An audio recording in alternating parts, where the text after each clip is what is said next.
Olá, investidores, boa tarde. Meu nome é André Medeiros, sou coordenador de desenvolvimento de negócios aqui das Cred Biomas, mais ligado à área de investimentos e também especialista em investimentos e planejador financeiro pessoal. Hoje estou aqui com meu amigo Vinícius Martins, nós vamos bater um papo sobre os primeiros passos nos investimentos e como você vai trilhar esse caminho de uma forma mais tranquila e mais eficiente. Eu gostaria que você se apresentasse aí para a galera, Vinícius. Com certeza. Olá, investidores. Eu sou o Vinícius, estou atuando hoje aqui na cooperativa como analista de investimentos e previdência. Tenho mais de 5 anos de mercado já junto a investimentos e tenho aí a certificação CEA, especialista em investimentos, e agora estou concluindo a segunda etapa do CFP, que é planejador financeiro, para poder atender ainda mais nossos associados e entregar de fato um planejamento completo para eles. E aí alguns dos nossos temas aqui é os primeiros passos para começar a investir, né, André? E aí eu acho que o primeiro ponto que a gente poderia trocar ali é como se organizar primeiramente antes de começar a investir. Olhar para o orçamento financeiro, olhar ali para suas entradas, receitas e despesas, fazer de fato uma visão 360, né? É isso Então aí. conta um pouquinho mais para a gente como é que a gente consegue ali iniciar esse orçamento, essa visão 360. É isso aí. Afinal de contas, investir e o processo de investir, ele é muito mais parecido ali com uma maratona do que uma corrida de 100 metros. Vinícius, corredor profissional, pode falar mais para a gente sobre isso daí, mas o processo de investir, ele é lento e ele leva tempo. O investidor, ele deve ter consciência de que o tempo, ele é o maior aliado aí na composição dos seus rendimentos e no longo prazo, né? Mas para começar a investir, né, Vinícius, é primordial a gente começar pequeno e com segurança e focar também nesse longo prazo.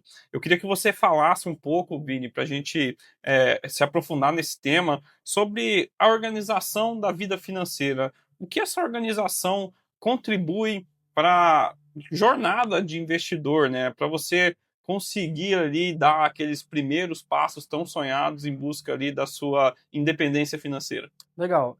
Eu vou contribuir com o que eu tenho trazido para os associados. Se você tiver aí mais contribuições, fica à vontade Legal. também, tá? A primeira coisa que eu acho que temos que fazer antes de começar a investir, ir para o mercado de ações, derivativos, renda fixa e tudo mais, é você se organizar, você saber onde que você está primeiro. Ter Se você, clareza, né? exatamente, se você não sabe para onde você quer ir, qualquer caminho serve. Então a primeira coisa é onde é que eu estou acertando e onde é que eu estou pecando. Então por isso que vem o orçamento ali, a visão 360. E o que é essa visão 360? A primeira coisa que você tem que colocar as suas entradas de receitas. Então, tudo aquilo que você tem de salário, de renda extra, daqui a pouco de uma pensão que você recebe, ou às vezes um bico que você faz, tudo aquilo que entra de receita no seu mês, você tem que ter isso mapeado, porque você tem que ter clareza do que está entrando no seu orçamento, no seu caixa. Logo após, definido isso, você vai fazer o quê? Olhar para as despesas, porque provavelmente é isso que está tirando um pouco das suas receitas. E aí vamos lá, despesas fixas e despesas variáveis. Despesas fixas, grande maioria tem aluguel, daqui a pouco financiamento de um carro, de uma casa. Eu errei. Ah, despesas fixas. E vamos lá, quais são as despesas fixas? A gente tem ali aluguel, internet, energia, água, luz, que são despesas recorrentes que você sempre vai ter ali para garantir a sua sobrevivência, o seu dia a dia. E tem as despesas variáveis, das compras que você faz na internet, daqui a pouco parcela no cartão, ou uma saída que você faz com o teu companheiro, companheira, que aí acaba sobrefaturando ali um pouco mais as suas despesas, né? E logo após tem as dívidas. Então você veio para as receitas, despesas e agora as dívidas. Por que as dívidas são diferentes das despesas? Porque a dívida é algo que compromete todos os meses a sua renda. Então, enquanto a despesa, eu moro de aluguel e pago R$ 1.000 num apartamento, numa casa. Se você dar uma pesquisada na cidade e achar uma casa que te agrade, você pode conseguir ali abaixar essa despesa. Sair do aluguel de R$ 1.000 para R$ 800. Então você dá uma calibrada ali. Já a dívida não. A dívida, se você tem uma dívida ali, e aí existe dois tipos de dívidas, né? Existe a dívida boa e a dívida ruim. Qual Mas que é a boa e qual que é a ruim? a boa é, por exemplo, aquela financiamento de uma casa. É uma dívida boa. Você foi lá, fez o financiamento de uma casa, fez um estudo sobre o seu orçamento, conseguiu definir ali que cabe uma parcela de R$ 1.500 ou cabe uma parcela de 1.000, de R$ 500 no seu orçamento. Então você começa a pagar a sua própria casa, seu próprio patrimônio ao longo do tempo. A boa é E aí, aquela que te ajuda a construir patrimônio, né? exatamente. Então, Isso aí. isso é a dívida boa. E aí é importante saber o valor dessa dívida, Porque você vai ter esse valor recorrente durante 10, 20, 30 anos que vai estar comprometendo o seu orçamento, suas entradas e receitas. Então, por isso que é importante separar o que é dívida do que é receita, tá? E aí, beleza, fiz lá receitas, despesas fixas e variáveis, sei quais são as minhas dívidas boas e ruins, e tenho ali agora o meu próximo passo. Depois que eu fiz a visão 360, eu faço a minha reserva financeira. Que legal. E aí, dentro da reserva financeira, a gente tem algumas dicas para poder dar para o pessoal, né? É isso aí. Então, desse orçamento aí, a gente já consegue ter vários insights, né, Vini? A gente vê como a clareza das receitas e as despesas, elas vão trazer ali um norte para quem está tentando se organizar e construir ali a sua reserva financeira. Acho que é muito importante a gente não deixar de comentar também o casamento ali entre as receitas e as despesas, né? Nunca a gente deve deixar as nossas entradas ali descasadas com as nossas despesas fixas, né? Então, dessa forma, a gente acaba evitando pagar juros desnecessários, né? Juros com, né, cheque especial, com o rotativo do cartão de crédito, que hoje eles são os juros mais altos aí que a gente tem dentro do nosso país. E sobre a reserva financeira, é um ponto muito interessante que você trouxe, né, Vinícius? Porque a reserva financeira é aquele colchão de liquidez, é aquele colchão de tranquilidade que vai ajudar você, iniciante nos investimentos ou investidor profissional, a ter mais tranquilidade ali durante a sua jornada como investidor, né? No longo prazo, a gente está falando, né? Ela vai servir ali para cobrir uma despesa inesperada, como o carro quebrou, eu tive um problema ali com um encanamento na minha casa, vou precisar me descapitalizar aqui. Não, de forma nenhuma, você não vai precisar movimentar seus investimentos, acessa a sua reserva financeira e utiliza ela para poder cobrir essas despesas. E aí você pode me perguntar, né, Vini, quanto que é o valor ideal que eu preciso ter para poder falar, cara, eu tenho uma reserva financeira tranquila. E eu queria que você trouxesse essa informação para a gente. Legal, eu gostei que você trouxe sobre a reserva financeira, porque hoje, quando a gente olha ali para o mercado financeiro, e é os dados ali que a gente pode pegar tanto na Planejar quanto no Raio-X do Investidor, que é um estudo de mercado feito pela Ambima, a gente vê ali que 69%, 70% das pessoas não tem nem R$ 100 guardado. E aí, quando surge uma eventualidade, uma necessidade que você tenha que usar esse recurso, você acaba não tendo ele e recorrendo a cartão de crédito, juros mais altos, daqui a pouco um crédito fácil, que não precisa de garantia, mas vai sair para você na hora e tem uma taxa muitas vezes mais elevada. Então é importantíssimo construir de fato a reserva de emergência. Ou a de oportunidade, né? Porque ela pode ser usada para essas duas coisas. Sim. E aí, qual que é a reserva ideal, né? A gente estipula o seguinte: agora que você fez ali o que você tem de receita entrando e o que você tem de despesa fixa e variável, fez o dever de casa. Fez o dever de casa. Você vai pegar ali todas as despesas fixas que você tem durante o mês. E aí você vai colocar ali, eu tenho R$ 1.000 de despesa fixa todo mês. Então a sua reserva de emergência, ela tem que suprir pelo menos 3 vezes, 6 vezes o seu custo de vida mensal, tá? Por quê? Porque caso venha acontecer alguma coisa ali, perdi a minha fonte de renda, que é um exemplo muito clássico hoje no Brasil.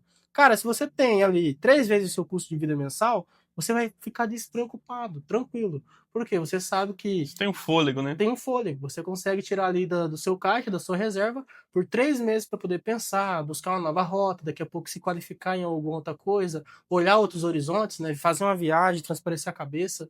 Então você tem ali um fôlego. Então aí a gente coloca uma reserva boa, tem que suprir 3 vezes o seu custo de vida mensal, uma reserva ideal, pelo menos 6 vezes o seu custo de vida mensal, e uma ótima, muito boa, assim, é 12 vezes. Supriu ali, meu custo de vida mensal é R$ 1.000 por mês, eu tenho R$ 12.000 guardado, cara, excelente. E isso jogando um exemplo, tá? Eu sei que tem pessoas ali que têm um custo de vida muito maior, R$ 3.000, R$ 4.000. Sim. Depende da realidade financeira de cada um. Exato. E onde eu não devo colocar minha reserva financeira? E onde eu devo colocar minha reserva financeira? Boa pergunta. A reserva financeira, ela tem que ser ali rápido. Você tem que ter ela na mão a qualquer momento. Liquidez, disponibilidade. Disponibilidade. Então, se você colocar em um ativo ali que tem uma carência, uma trava, alguma coisa, você provavelmente usou a reserva financeira para investimentos e não foi de fato ali para suprir essa necessidade. Então, a reserva financeira tem que ter o quê? Liquidez, primordialmente isso, e logo depois, em cima disso, uma boa rentabilidade. Então, hoje eu invisto e eu tenho uma reserva financeira numa poupança.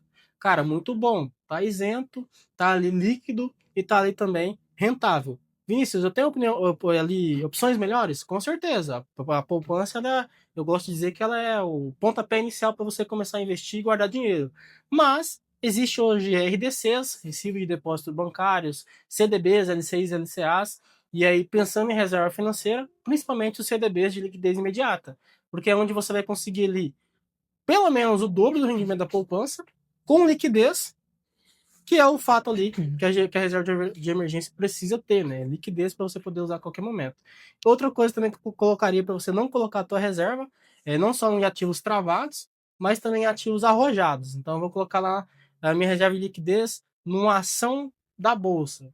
Cara, pode ser que num dia ou outro aquela ação venha oscilar negativo e aquele dinheiro que era guardado para você suprir um momento de necessidade acaba derretendo, Isso porque aí. lá vai impactar o seu capital aportado. Então, não coloque ali em investimentos mais moderados, arrojados, e coloque ali em ativos mais seguros, rentáveis e com muita liquidez. Beleza, é isso aí. Então, feito esse colchão de liquidez ali, é, de acordo com a sua realidade financeira, né, de acordo com os valores que você pode aportar, eu queria trazer uma informação bem legal também para você, investidor, que quer automatizar o processo de escolha, né? A gente do Sicredi tem um investimento automático, onde você define a data que é mais próxima ali dos seus recebimentos e você consegue automatizar esse processo de escolha e fazer com que a sua reserva seja criada de acordo com o seu objetivo, de acordo com o prazo que você estipulou e a condição financeira naquele momento. E falando em objetivos, né, a gente precisa tocar no tema dos objetivos, né, Vinícius? Os objetivos, eles também são muito importantes porque depois de feita a lição de casa, depois de feito todo esse trabalho de construção ali, você tem que saber para onde você vai, o que, que você quer com os seus recursos no curto, no médio e no longo prazo, né? E esses objetivos vão ser o mapa que vão ajudar você a guiar o destino dos seus investimentos, né? Então, é muito importante que você construa essas metas, né, para a gente poder aliar a melhor estratégia para que você atinja essa meta com a maior eficiência e o maior retorno possível. Então, isso é muito importante, é uma segunda etapa ali que a gente vai ter depois daquele orçamento básico que a gente já comentou aqui com vocês. E depois a gente precisa conhecer, né? Afinal de contas, se eu tenho um apetite maior para correr riscos, né? Ou se eu sou uma pessoa que sou mais conservadora, mais tradicional, ou eu conheço um pouco do mercado e entendo um pouco dos riscos. Eu queria entender, Vinícius, como que a gente pode navegar por esse processo aí de suitability, né? Para a gente falar uma palavra diferente aqui, que nada mais é do que adequar ali o investimento ideal para você, de acordo com as suas preferências, seu conhecimento, capacidade, disposição de correr riscos, e a gente pode navegar um pouco sobre esse tema aqui agora, Vinícius. Como que esse processo de suitability ele é um aliado no processo de alocação do investidor? Legal. O Suitability ele é muito mais do que uma simples análise do perfil do investidor. O Suitability ele vai olhar para a tua capacidade e a sua tolerância a risco. Então, muitas vezes eu tenho uma alta tolerância a risco, eu consigo colocar em ações e tudo mais e correr risco, mas eu não tenho uma capacidade tão grande. Eu tenho lá R$ 1.000, R$ 2.000 e supre daqui a pouco só o meu custo de vida mensal. Então, eu tenho uma tolerância muito grande, mas eu não tenho uma capacidade tão grande. E aí, quando você une as duas coisas, aí sim você consegue achar ali o teu lugar no mundo, o teu lugar nos investimentos. E aí dentro disso, a gente também traça os perfis, que aí é bem linkado com a API, que é a análise do perfil do investidor, não é a mesma coisa, mas é bem linkado. A gente consegue achar o seu perfil dentro do mercado financeiro. Então, eu sou uma pessoa que eu gosto de proteger o meu patrimônio, 100% dele está sempre seguro, e em cima dele só ter rendimentos, só ter ali um ganho real acima da inflação daqui a pouco, ou corrigir a inflação. Isso é uma pessoa que é conservadora. Daqui a pouco, eu sou uma pessoa que eu gosto de proteger grande parte do meu patrimônio, mas em 10%, 20%, eu consigo colocar em ativos que eu consiga buscar mais rentabilidade. Então, eu consigo me expor à bolsa, tanto brasileira quanto norte-americana, daqui a pouco um pouco em dólar, em Bitcoin. Então, assim, você consegue, dentro da sua carteira, em pequena parte dela, se expor um pouquinho mais a risco. E aí, se você é uma pessoa que foi buscando conhecimento, e aí isso é muito atrelado, quanto mais você vai se expondo a risco, você vai estudando mais, buscando mais conhecimento e automaticamente se expondo mais em outros ativos. Isso é padrão que você vai acabar acontecendo, vai acabar acontecendo e você vai ver isso acontecendo.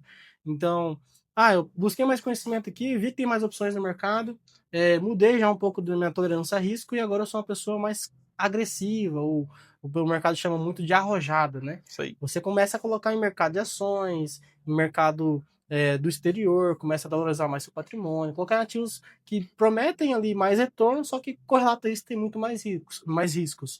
Então a gente coloca ali que hoje existe aí 3 perfis: conservador, moderado e arrojado. E aí, novamente, é uma transição entre eles. Isso aí. Quanto mais você vai investindo e aprendendo sobre investimentos, mais você vai migrando entre os 3 perfis e você pode até voltar. Então, se eu sou uma pessoa hoje que já construiu um grande patrimônio, já estou ali perto da aposentadoria, que eu era muito arrojado, já tive empresa, ações, tive diversos títulos, e agora eu só quero usufruir mais disso, você largou-se de ser arrojado e voltou a ser conservador. Então, durante a sua vida, seu ciclo de vida, você vai ter essas transições em cada tipo de perfil. É a questão da capacidade, da disposição, né, que está Exato. totalmente ligada a isso. Então, aquele questionário que você hoje consegue responder dentro do seu aplicativo, dentro ali do Internet Bank, do próprio Sicredi, ele serve muito mais como um aliado, né, Vinícius, na hora de customizar e de criar essa carteira, esse portfólio ideal para você. Então, hoje no Sicredi nós contamos com carteiras recomendadas por perfil, que são estratégias moldadas e modeladas, levando tudo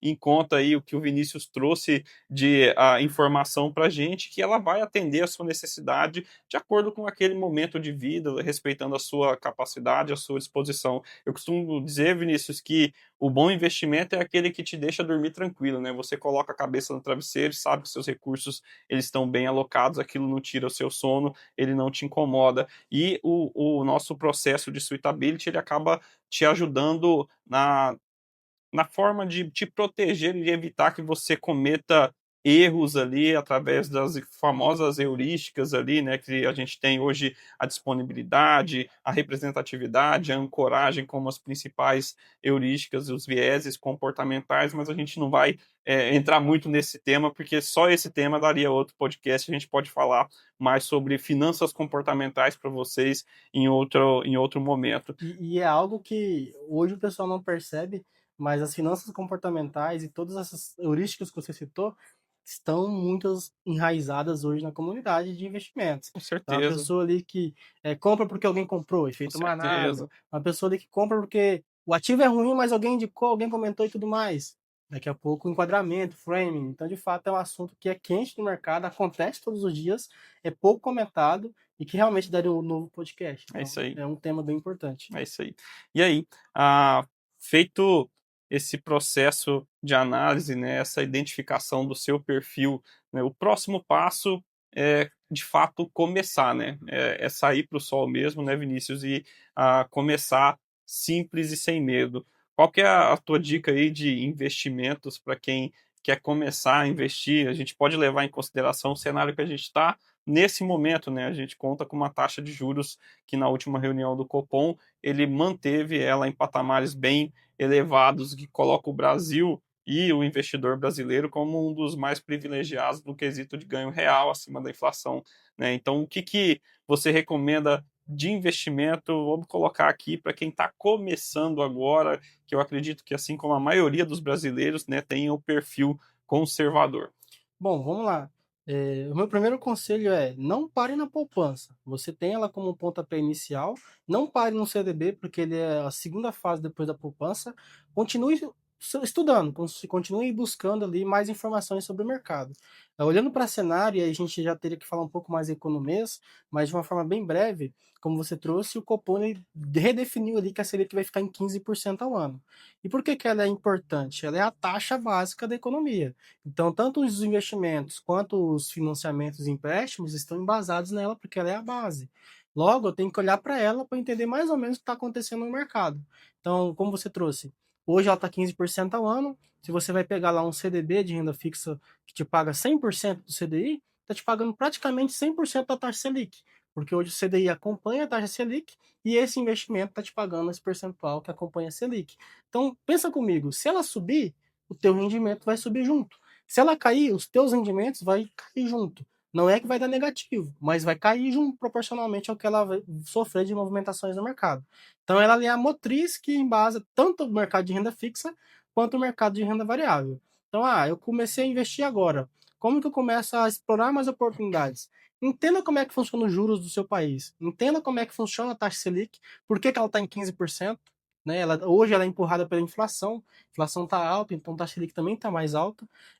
Provavelmente esse ano, em 2026, a gente vai ter uma inflação mais baixa e logo, logo, Selic venha cair de novo, vem ali a sofrer corte de juros, e isso é bem tranquilo, quando você começa a entender ali o que leva o mercado a oscilar dentro dele mesmo. E quando você pega, exemplo, eu estou no mercado de renda fixa investindo a 15% Selic na taxa Selic.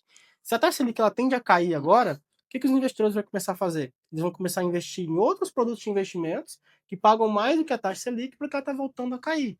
Tá? E aí você tem que tomar cuidado, porque muitas vezes você pode ir lá pelo efeito manada. Tá todo mundo para ações, eu vou para ações também. Então toma cuidado com aquilo ali. Mas o principal conselho que eu dou é: olha ali para o que está te pagando hoje, não faz sentido você começar a investir se você não sabe da onde sai aqueles juros. Então, principalmente casando o que a gente trouxe recentemente no mercado financeiro, tivemos duas grandes instituições financeiras que foram liquidadas pelo Banco Central. E aí, por que muita gente está investindo nela? Porque não sabia por que aquela rentabilidade era paga para eles. Taxas muito Taxas muito atrativas embutem um atrativas. risco ali por trás, né, Vinícius? Então, a gente tem que Exatamente. evitar, daqui a pouco, evitar se comparar aos outros também, né? Não é porque as outras pessoas estão indo para um investimento ou estão tendo grandes lucros ali que você também deve se concentrar em buscar também esses ativos aí mais rentáveis, né? Então, começar pelo simples, né? Pelo básico, né? Poupança, RDB, que é o nosso Recibo de Depósito Cooperativo, RDC, perdão, que a gente tem, que é o famoso Sicredi Invest, está disponível no aplicativo, está disponível no Internet Banking, na agência com o gerente, você também pode procurar por esse investimento, que ele vai estar indexado a essa remuneração que a gente acabou de comentar aqui, e também sobre o Copom, eles deixaram a porta aberta já, sinalizando que em março vai ter corte de juros sim, mas mesmo assim a gente ainda continua sendo um bom pagador de juros, fala a gente, pois estamos no Brasil, o nosso país continua sendo um grande pagador de juros. E aí, se a gente for fazer uma regra simples, né, a regra dos 70, quando a gente divide 70 pela taxa de juros que tem vigente ali, ou que a sua carteira está rendendo, a gente tem um prazo em anos que você vai demorar para dobrar a sua carteira de investimentos, né? E quando a gente faz isso com a nossa taxa atual, a gente chega no número aqui de 4,66. Quer dizer, a cada 4 anos e meio, em média, você dobra o seu capital investido com a taxa de juros atual que a gente tem hoje no Brasil. Então, por isso, eu volto a frisar, né, Vinícius, que é tão importante a gente pensar em longo prazo, né, e lembrar da maratona, né, que a gente não vai ganhar essa corrida aí com um tiro de 100 metros. É muito importante a gente estar focado sempre no longo prazo, porque a gente tem fatores aí estruturais, né, que nós sempre fomos como país, grandes pagadores de juros, né? Então essas questões aí vão permear ainda por muitos anos, o que favorece o investidor de renda fixa nesse cenário. Mas legal. E aí, como que a gente faz para evitar cometer esses erros, né, de investimento, evitar perder dinheiro, evitar cair nos vieses? É como a gente acabou de conversar, é como a gente acabou de trazer aqui para vocês, né? Fazendo todo esse percurso ali de organização e de conhecimento. Tudo passa pelo conhecimento. E nós aqui, especialistas dos Credbiomas, gerentes das agências, também estão de portas abertas aí disponíveis para vocês, associados, que querem começar a se aprofundar nesse mercado, nos investimentos, na renda fixa, construir um portfólio diferenciado. Vinícius, queria finalizar esse momento aqui com você e pegar suas dicas finais aqui, trazer suas considerações finais sobre o que você entende que é primordial para que um investidor ou uma pessoa que não começou a investir comece a trilhar esse caminho. Saia do momento atual, ou melhor, se enxergue, se enxergue, veja onde você está e para onde você quer ir. Principalmente isso. Porque se você não sabe o que está acontecendo na sua vida financeira, provavelmente você não vai conseguir investir muito bem também. Porque você vai começar a ter aquele pensamento de, eu vou investir só quando sobrar. E não é só assim, você tem que se pagar primeiro, investir primeiro, do que você só esperar sobrar um dinheiro para poder investir. Então, primordialmente, cara, se conheça, é, pegue os vieses, as leituras de mercados de pessoas, ações financeiras, assim como o Sicredi, que te passam credibilidade e confiança naquela informação, porque dentro desse meio existe muita gente falando de muita coisa. E Sim. aí, se você querer seguir muita coisa, acaba que sua carteira vira um misto de tanto faz e você não tem uma estratégia definida. Então, até relembrando os assuntos que a gente trouxe, faça ali sua organização financeira, saiba o que você está devendo, lixe as suas dívidas, saiba o quanto isso está comprometendo a tua renda. Logo após, você constrói a tua reserva financeira, porque é o que vai te dar fôlego ali, tranquilidade, você vai conseguir respirar e dormir melhor, né? Depois defina ali para você mesmo qual que é o teu perfil, faça ali no Scred a análise do perfil do investidor, saiba se você é conservador, moderado, arrojado.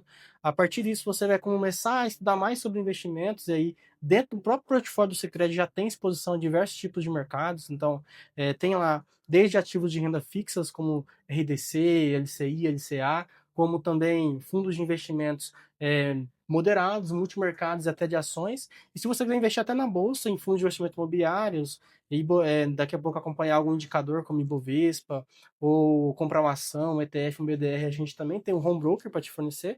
Então também procure um lugar onde você consiga se munir disso e que te passe confiança. O Sicredi está aqui para te ajudar. Não só com excelente atendimento com as agências em todo o nosso Brasil, a gente tem para te atender, mas que também conte com profissionais qualificados. Assim como a gente trouxe lá no início, a gente fala de muitos temas de investimentos e a gente tem propriedade para falar com isso porque a gente tem certificações que comprovam ali que a gente passou por um processo de estudo. Então, tanto ali CPA 20, CEA e CFP são ali coisas que comprovam para vocês que a gente consegue apoiar vocês, a ajudar vocês. E aí, por último, como você trouxe lá atrás, se você não tem esse hábito de investir, automatize o hábito. Faça ali um investimento automático mensal, defina um valor Se um pague dia, primeiro, né? se pague primeiro. Ah, hoje, até para título de exemplo, olha só, R$ 50 por mês no ano é mais de R$ 600 no ano. Pensa aí, se você ganha um salário mínimo, pô, praticamente quase metade do seu salário mínimo você conseguiu fazer em um ano aportando só R$ 50 por mês. Então, assim, se pague primeiro e pense em você ali, pense em estudar e se aprofundar mais em investimentos. E com certeza, os 3 pilares dos investimentos vão te ajudar. Os 3 pilares, quais são eles? Né? Juros compostos, que os investimentos sempre têm juros compostos, a constância, que não pode faltar, e o tempo, porque também o tempo vai fazer ali todo o jogo virar. Então, assim, essas são as minhas dicas. Sigam aí os passo a passos, que com certeza vocês já vão começar a ter uma claridade melhor da onde vocês querem seguir, quais são os objetivos de vocês. Isso aí. Se você ficou com a gente até aqui, muito obrigado. A gente fica ansioso pelo próximo episódio. Espero que tenha tido tempo para lavar sua louça, dobrar sua roupa, né, colocar as tarefas em dia, e fique com a gente aí para os próximos episódios do nosso podcast. Até mais. Até mais.